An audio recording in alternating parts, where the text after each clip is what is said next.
El 3 de julio de 1996, 3 campistas en el Parque Provincial Pinery de Ontario hicieron un descubrimiento espantoso. Acostado junto a un gran revólver, encontraron un cuerpo con un tiro en la cabeza. Cerca había una nota que pintaba la imagen de un hombre que sufría ante el colapso de su negocio y se disculpaba por el daño que su muerte causaría a su familia. Bienvenidos a Historias Cronológicas.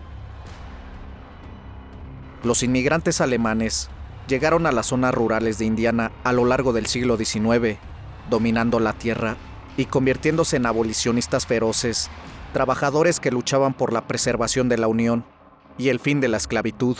Comenzaron escuelas, conectaron comunidades y dieron forma a la cultura que eventualmente se conocería como Midwest Nice.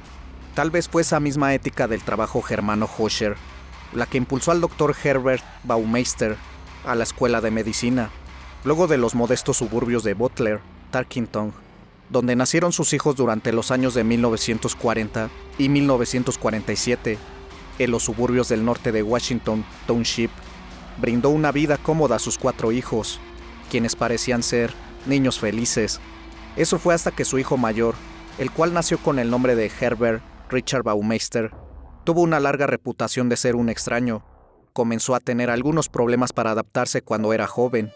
Mostró interés por los animales sin vida y los temas sanguinarios, alejándose de las personas, el cual él en una ocasión había orinado el escritorio de un maestro y luego había dejado un cuervo que había encontrado en el patio de recreo en el mismo escritorio. Teniendo arrebatos en clase, los maestros contactaron a sus padres para pedir ayuda. Finalmente, se le diagnosticó una combinación de esquizofrenia y trastorno de la personalidad múltiple. No está claro qué tipo de tratamiento buscaron para ayudar al pequeño Herb, pero la terapia de choque fue el remedio más popular del momento. Regresó a una apariencia de normalidad durante unos años, aunque todavía estaba aislado de sus amigos debido a sus macabros intereses. Herb se matriculó en la Universidad de Indiana en 1965, pero la abandonó en su primer semestre, repitiendo el patrón nuevamente en 1967, a instancias de su padre. Durante su segundo intento fallido en la universidad, Herb conoció a su futura esposa, Julie, con quien se casaría en 1971, el mismo año en el que padre de Herb lo hizo internar involuntariamente por razones no reveladas.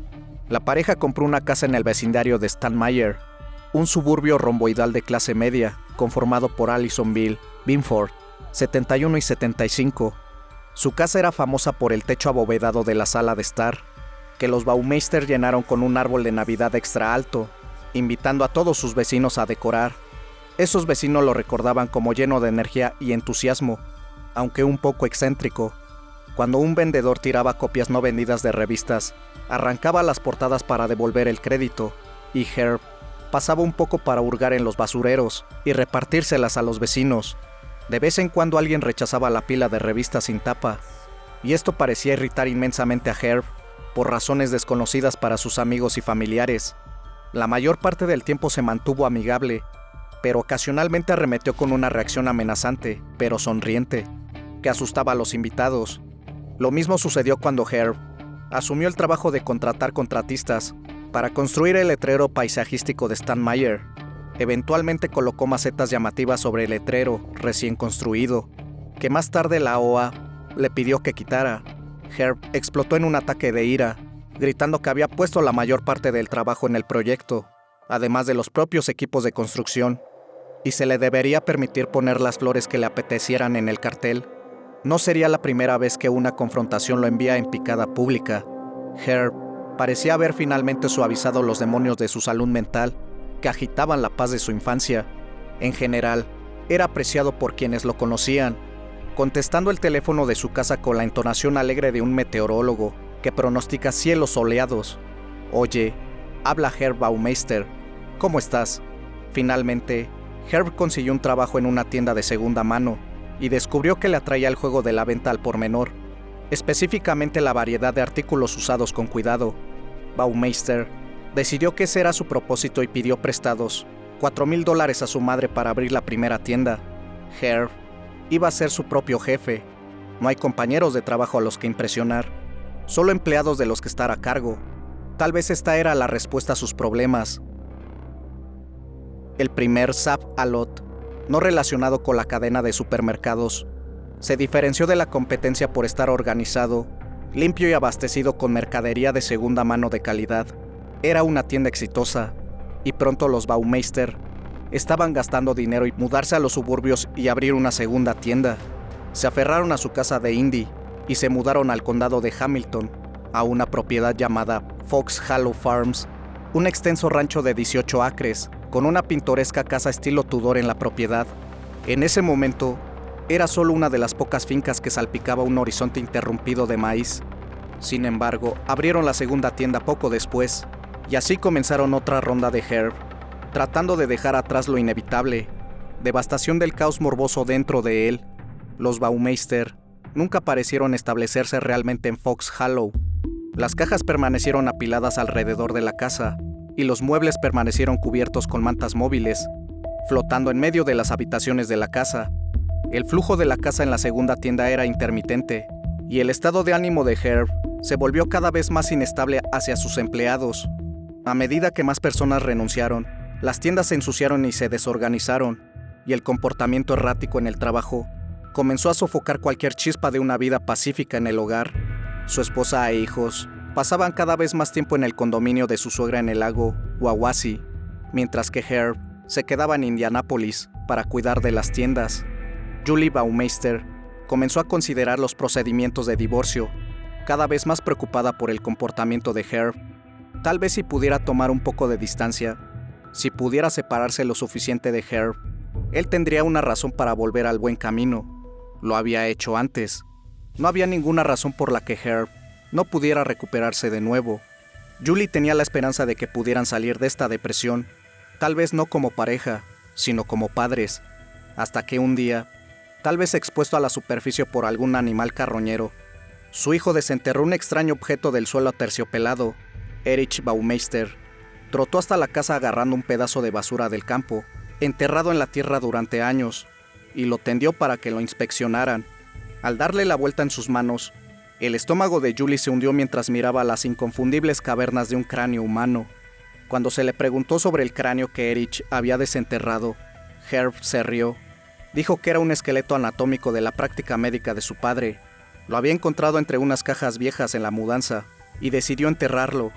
Después de todo, era un esqueleto humano real. Parecía lo correcto. Herb dijo que el esqueleto probablemente era una donación, tal vez del siglo XIX, pero desconocía su origen. Tal vez por eso Julie Baumeister se apresuró a aceptar la explicación de Herb. Después de todo, ella compartía algunas de sus excentricidades. Ella lo había aceptado cuando fue hospitalizado involuntariamente por depresión severa. El mismo año de su boda, Julie aprendió a tener paciencia con sus arrebatos, tal vez como compensación por el estrés de llevar un negocio exitoso. Ella aceptó alguna de sus extrañas tendencias, como cuando esparció algunos maniquís completamente vestidos alrededor del bar del patio trasero, para que siempre pareciera que estaba dando una fiesta. Sin embargo, semana tras semana, publicaba más anuncios de personas desaparecidas en The World, un periódico con sede en Indy que cubría la comunidad Homo en el medio oeste y Kentucky. Fue a principios de los años 90, pocos años después de la crisis del SIDA, se cobrara la vida de hombres del mismo género en todo el país. Indiana no fue diferente, y los llamados a la compasión en ese entonces con frecuencia cayeron en oídos sordos. Los cuerpos de 80 libras de hombres adultos yacían sin reclamar en la morgue de Wishart, mientras sus familias conservadoras simplemente borraban a sus hijos. Nunca los lloraban. La policía de Indianápolis llevó a cabo una investigación exhaustiva. Distribuyó numerosos volantes en todos los bares del mismo género de la ciudad, y aún así se quedó corta. Entre el verano de 1993 y 1994, se informó de la desaparición de al menos 10 hombres. Todos eran jóvenes entre 18 y 35 años de edad, y todos habían sido vistos por última vez en bares. Algún tiempo después de que se colocaran los cárteles, una persona anónima se puso en contacto con la policía, seguro de que había pasado tiempo con el asesino. Había entablado una conversación con un hombre en un bar que había notado que estaba mirando un cartel perdido de Roger Goodlett. El hombre se presentó como Brian Smart, y aunque era fácil conversar con él, Se mostró evasivo cuando se le preguntó si conocía al hombre desaparecido, pero la policía estaba frustrada porque había llegado a un callejón sin salida, a pesar de saber que estos hombres probablemente estaban desaparecidos y asesinados por la misma persona. Habían buscado a Brian Smart en la base de datos de la BMW, en registros policiales anteriores, y sabían que era un hombre falso. Estaban buscando a un hombre blanco pulcro en un mar de hombres blancos, en un momento en que no era raro que los clientes de bares socializaran bajo una identidad asumida, en un mundo implacablemente hostil hacia los hombres del mismo género.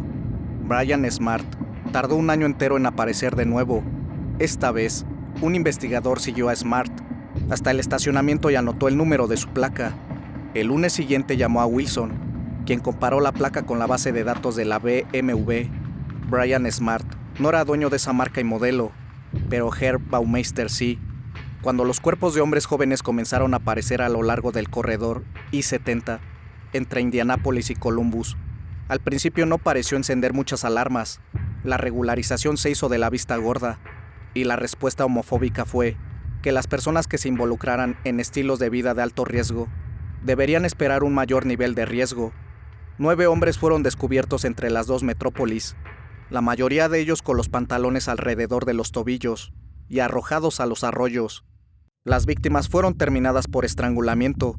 Sus cadáveres fueron dejados en el bosque para ser encontrados por cazadores y pescadores. 3 de estos cuerpos fueron descubiertos en el condado de Preble, Ohio, entre 1985 y 1989.